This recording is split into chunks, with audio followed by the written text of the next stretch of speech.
Today I'm going to show you guys how to draw and paint your own rabbit, inspired by two special artists, Beatrix Potter and Catherine Rayner.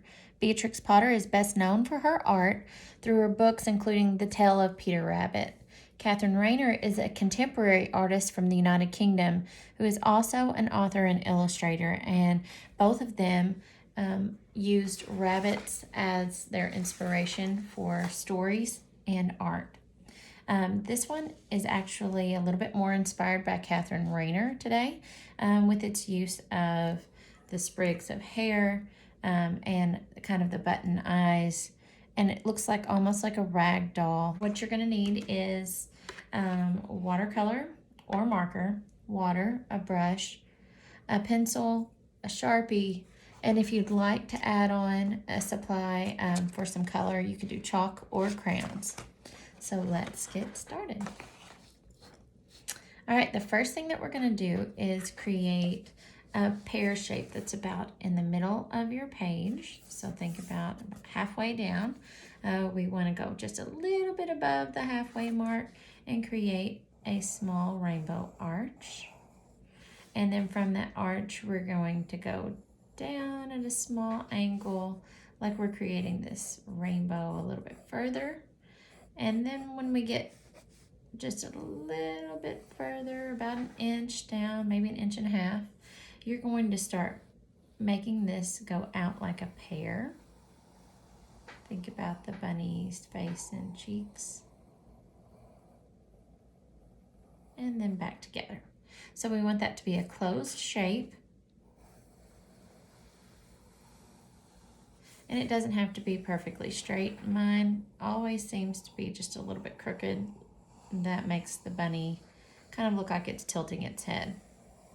Okay, I'm just tracing over that. If you have something to erase, then you could do that now.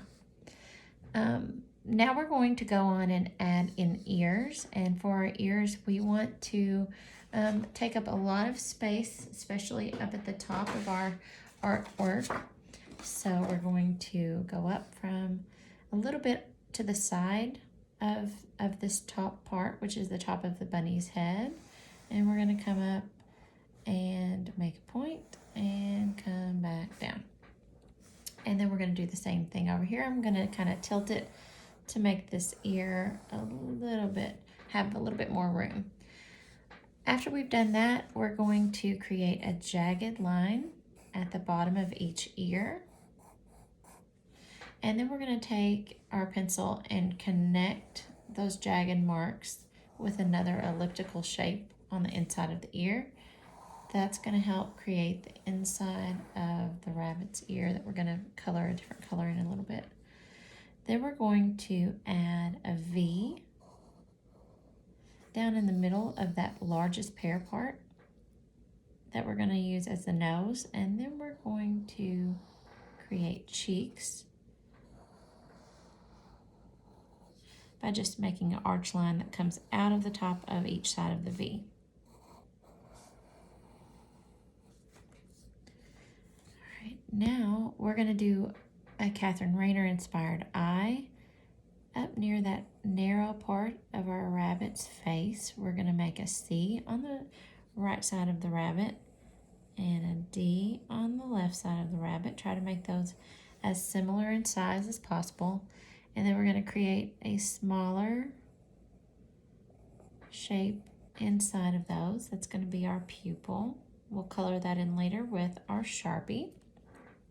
Then we're going to create a little arched line here that's going to connect the cheeks together and show their definition a little bit. Then we're going to create some little scribbly marks randomly. That's where our whiskers are going to come from. They can mirror each other or they can be unique to each other. Then we're going to create the body that runs off the page. And all we're doing is making those arch lines they're almost like a parentheses. And I went on the inside of each of the cheeks to do that. And then a little bit on the outside to create the rest of that rabbit body. Then our rabbit is ready to be traced. So we're going to go on and trace over that with a black Sharpie. The reason I'm using a Sharpie is the same reason we did with our owl, so that whenever I do use these watercolors, that they don't smear the black marker. Sorry if that camera is bouncing a bit. I got a new tripod to use and it's not the best. Alright, so just quickly outlining this part. You guys can take your time a little bit more than me. Remember I said we were going to color in this inside? So that pupil will be colored in. And then I'm going to just go over those little scribbly marks.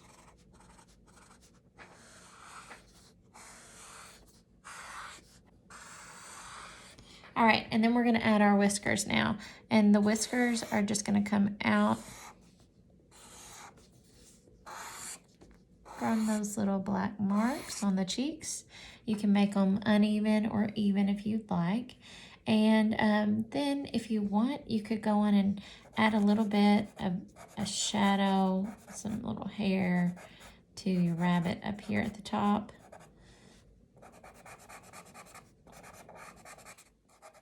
Where all this comes together.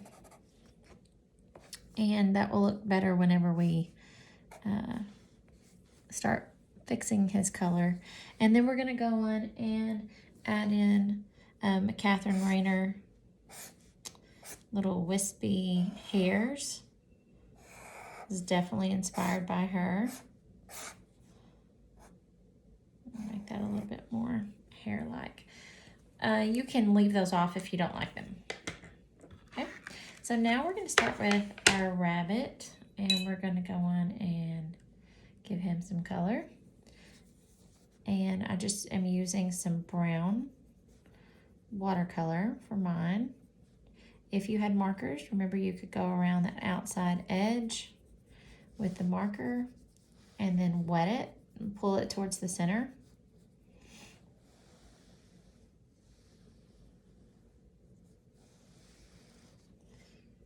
Then we're going to go on the outside of this ear.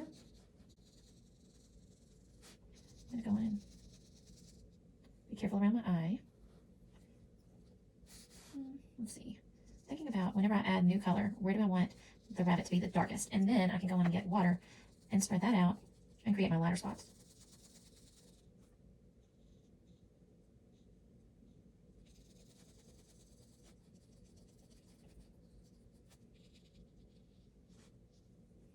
And as your watercolor is wet, remember you can move it around. So even though I left that ear a minute ago, I can still go back with water and blend that, move it a little bit.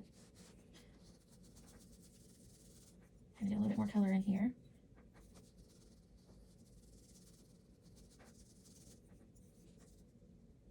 And have the outer body be darker than the inside. I'm running out of water, so I'm going to redip. And then this should be lighter, definitely. So I'm going to do the cheeks. And add a little bit of color here on the face.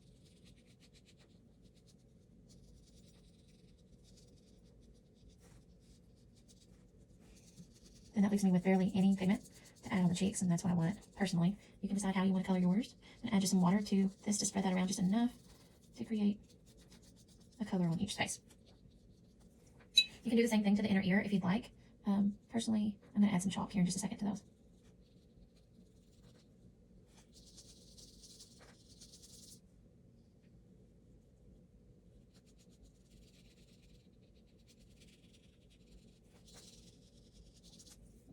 Okay, I want to make this lighter, so I'm just going to spread this pigment around. I like that it's a little bit darker than the bunny's cheeks. So it gives it a little bit of contrast. I'm going to dip over into some of my darker areas to get some pigment instead of going back into my watercolor. Okay, so that is it for our rabbit. Unless you'd like to add color inside the ears, then you could do that any color that you'd like. I'm going to go in and add with my chalk.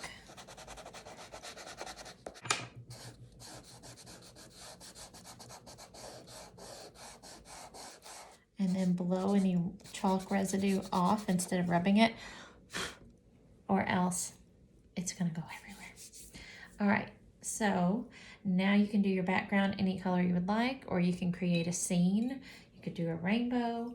I'm gonna stick with just plain blue.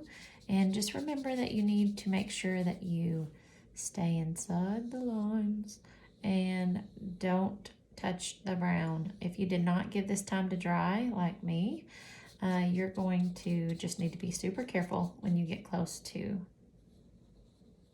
the edge there. I'm gonna get water and spread that out. Starting there kind of made my bunny look like it had a headdress.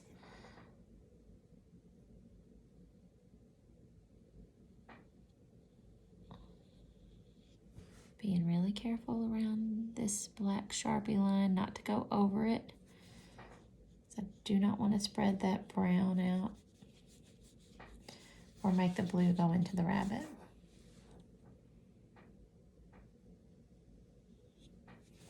Remember, you can turn your paper. I'm not turning mine just because that would cause a problem with the video, but you can maneuver it to make it easier for your hand so you don't have to do all the crazy reaching and stretching across. I'm dipping some pigment from my already very wet blue part up at the top. That's going to help that dry faster, and it also saves me from using up all my watercolor. And I'm just spreading this out. So remember, on watercolor you can see your strokes sometimes, so you want to be careful about not just changing the direction of your stroke.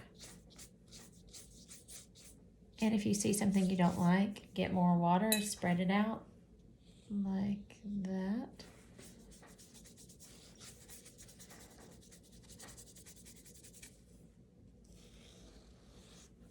And really, that is it.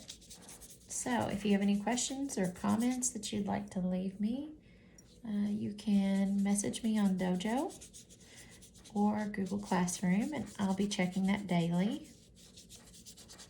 I hope everybody is doing well